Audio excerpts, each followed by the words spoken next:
Hello guys, याद है जो हमने एक बार इस तरह से सस्ते फोम ग्लाइडर को रेडियो कंट्रोल्ड मॉडल में बदला था। खैर इस बार हमने और भी बड़ा कदम उठाया और इस बेहद बड़े प्लेन पर $5 खर्च किए, जो इस वीडियो के आखिर में पूरी तरह से अपने आप हवा में उड़ेगा। जरा इनके साइज का मुकाबला तो कीजिए। हमारा पिछला मॉडल इस बड़े वाले के सामने छोटे बच्चे जैसा है और ये आसानी से इसके एक पंख पर फिट हो सकता है। इसकी एरोडायनामिक्स प्रॉपर्टीज देखने के बाद हमें एहसास हुआ कि ये एक बेहतरीन रेडियो कंट्रोल्ड प्लेन बन सकता है।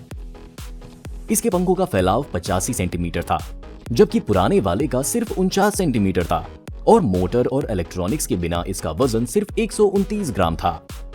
सबसे पहले हमें कैनोपी खोलनी थी, लेकिन मैन्युफैक्चरर ने उसे ग्लू से बंद कर दिया था। इसीलिए हमें कॉकपिट तक पहुंचने के लिए अपने बेहद ताकतवर हाथों की पूरी ताकत लगानी पड़ी। पायलट के बजाय हमें अंदर एक बड़ी मेटल की गेंद मिली, जिसका वजन पूरे 32 ग्राम था। इसके बिना हमारा प्लेन काफी हल्का हो जाएगा, जिससे हम ज्यादा मजबूत सर्वो और ज्यादा पावरफुल मोटर लगा पाएंगे। पहले की तरह हम सभी इलेक्ट्रॉनिक डिवाइसेस को कॉकपिट में छिपाएंगे और चूंकि ये प्लेन दोगुना बड़ा है, इसीलिए अब हमारे पास काम करने के लिए काफी ज्यादा जगह है। एक रूलर और पेंसिल से हमने एलेरॉन पर निशान लगाए और उन्हें काटना शुरू किया। पंख बहुत कसकर हिल रहे थे, इसीलिए हमें उन्हें ज्यादा जगह देने के लिए थोड़ा और फोम काटना पड़ा। हमें लगा कि प्लेन का स्लेटी रंग थोड़ा फीका लग रहा है, इसीलिए हमने इसके पंखों को थोड़ा रंग देने का फैसला किया। हमने ब्रश से सतह पर थोड़ा एक्रिलिक पेंट लगाया।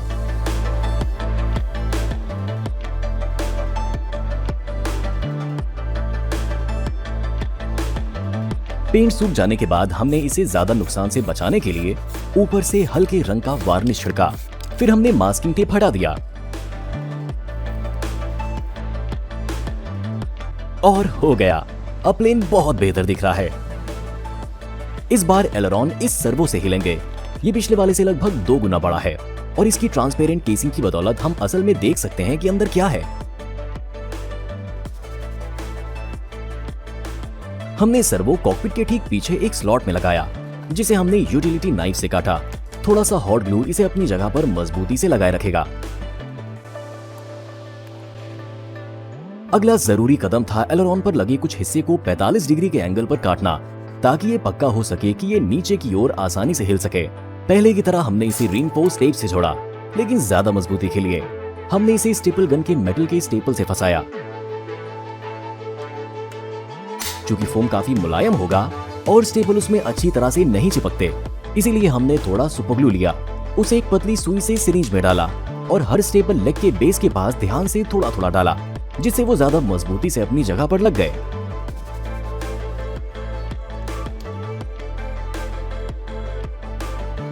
अब हमने लिंकेज माउंट को एलेरॉन से जोड़ा और सर्वो मोटर पर एक डबल हॉर्न लगाया। ऐसा तार जुड़ना बहुत जरूरी है जो मजबूत और लचीला दोनों हो, ताकि वो सर्वो से एलेरॉन तक मजबूती से फोर्स ट्रांसफर कर सके।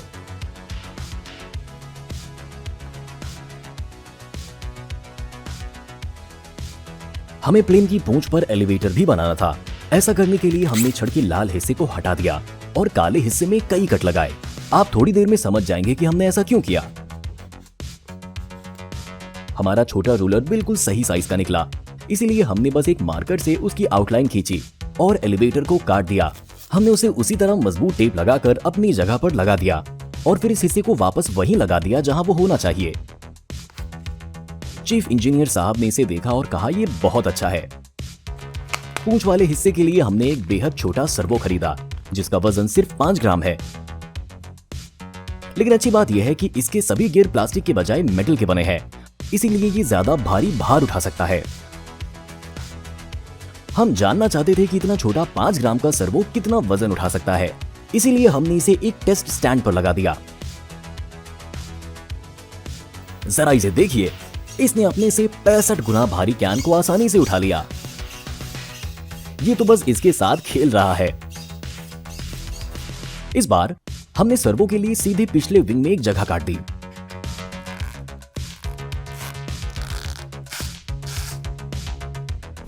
और इसे एक छोटे तार के टुकड़े से एलिवेटर से जोड़ दिया। लेकिन हम पूरी तरह भूल गए थे कि सर्वो के तार कॉकपिट तक नहीं पहुंच पाएंगे, क्योंकि वो बहुत छोटे थे। इसीलिए हमें उन्हें काटकर दोनों सिरों के बीच 3 एक्सटेंशन तार जोड़ने पड़े। हालांकि हमने सोल्डर वाले जोड़ों को हीट स्ट्रिंग वाली ट्यूबिंग से इंसुलेट किया था, फिर भी हमें चिंता थी कि कहीं टक्कर लगने या किसी टहनी में फंसने की हालत में तार ओस से भीग न जाए। तो हमने फोम में टेल से कॉकपिट तक एक उथला चैनल बनाया और एक आइसक्रीम स्टिक की मदद से चारों को एक एक करके उसमें ध्यान से दबा दिया।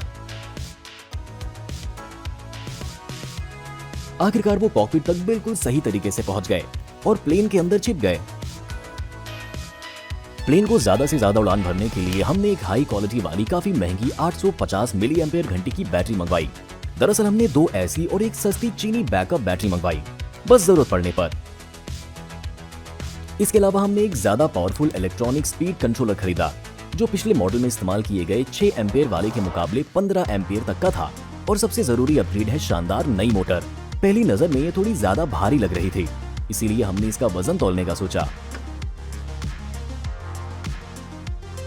वाह, 30 ग्राम, ये तो बहुत ज्यादा है। उसी शाम हम ऑनलाइन गए और हमें उतनी ही पावर वाली एक और मोटर मिली, लेकिन शेप में बहुत छोटी। मैन्युफैक्चरर ने इसे जितना हो सके उतना हल्का बनाया था ताकि प्लेन ज्यादा देर तक और तेजी से उड़ सके। इसका वजन सिर्फ 17 ग्राम था। परफेक्ट। मोटर लगाने के लिए हमें सबसे पहले प्लेन का आगे का हिस्सा काटना होगा और फिर चाकू या सोल्डरिंग आयरन से उसे ठीक से लगाना होगा। उसके बाद लकड़ी की स्टिक से फोम को छेद कर मोटर को प्लेन के आगे के हिस्से पर आम रबर बैंड से लगाना होगा। हमने पिछली बार भी यही किया था और ये सेटअप हमारे छोटे मॉडल पर बिल्कुल सही काम कर गया था। इसके बाद हमने प्लेन के इलेक्ट्रिकल सर्किट को कंट्रोल करने के लिए एक पावर स्विच लगाया।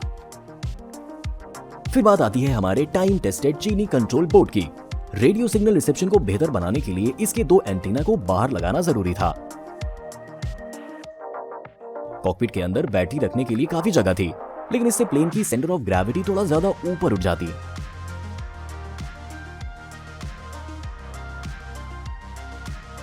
इसीलिए हमने कैबिन के नीचे ध्यान से एक जगह बनाई और वहां बैटरी रख दी। इसे गिरने से बचाने के लिए हमने वोल्ट्रो केबल स्ट्रैप का इस्तेमाल किया, जिसे थोड़े से हॉट ग्लू से फंसा दिया। हमें चिंता थी कि बंद कॉकपिट के अंदर इलेक्ट्रॉनिक ज्यादा गर्म हो सकते हैं, इसीलिए हमने सोल्डरिंग आयरन से कैनोपी में कुछ छोटे छेद कर दिए, बस इतना कि थोड़ा वेंटिलेशन हो सके।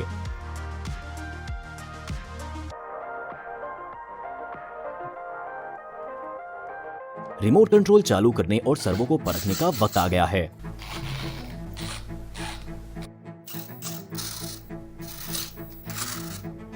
और मोटर,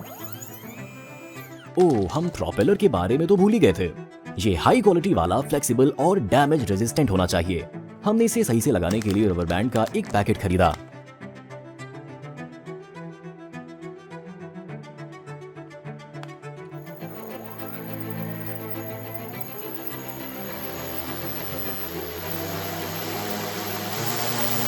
प्लेन का फुल वजन कुल 209 ग्राम निकला, हालांकि मेरा टारगेट 200 ग्राम था। कम से कम सेंटर ऑफ ग्रेविटी एकदम सही जगह पर है। पंखों के अगले हिस्से के ठीक नीचे प्लेन बहुत शानदार लग रहा है और हम इसे परखने के लिए बेताब हैं। हालांकि इस बार हमने अपनी पिछली गलती ना दोहराने का फैसला किया। उस वक्त हमें आरसी प्लेन उड़ाने का लगभग कोई एक्सपीरियंस नहीं था और इसी वजह से कई क्रैश हुए थे। हम ऑनलाइन गए और एक आम फ्लाइट सिमुलेटर डाउनलोड किया। ये सिर्फ 65 मेगाबाइट का था।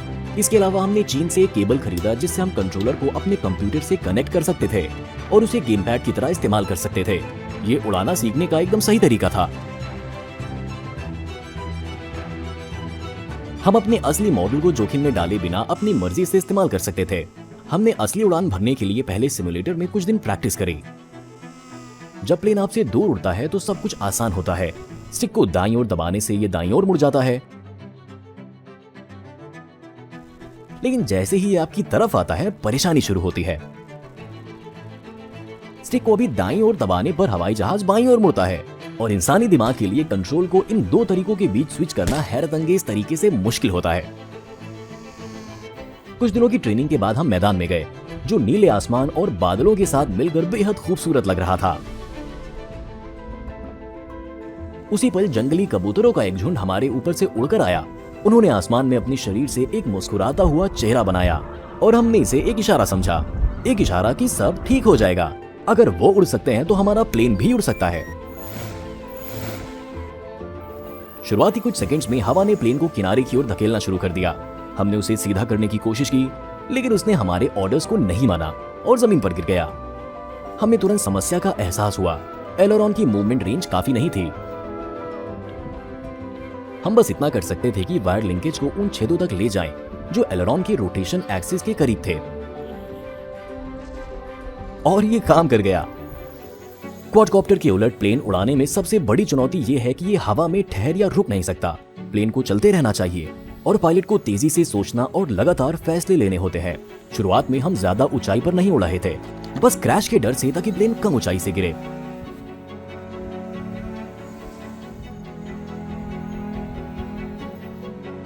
लेकिन बाद में जैसे जैसे हमें कंट्रोल्स की आदत होती गई, हमारा कॉन्फिडेंस बढ़ता गया और हम ऊंची उड़ान भरने लगे, यहाँ तक कि जानबूझ कुछ करतब भी दिखाने लगे।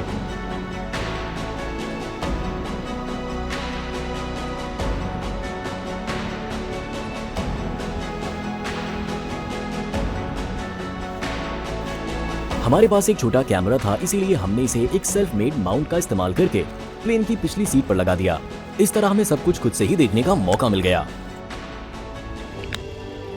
प्लेन की मोटर ने एक्स्ट्रा भार को आसानी से हवा में उठा लिया, लेकिन इसे कंट्रोल करना बहुत मुश्किल हो गया, इसलिए हम इसे ज्यादा देर तक हवा में नहीं रख सके। फिर भी ये देखने के लिए काफी वक्त था कि उड़ान के बीच में प्लेन का कंट्रोल सिस्टम कैसे काम करता है और इसे स्टेबल रखने के लिए एलेरॉन को कितना ज्यादा हिलना पड़ता है।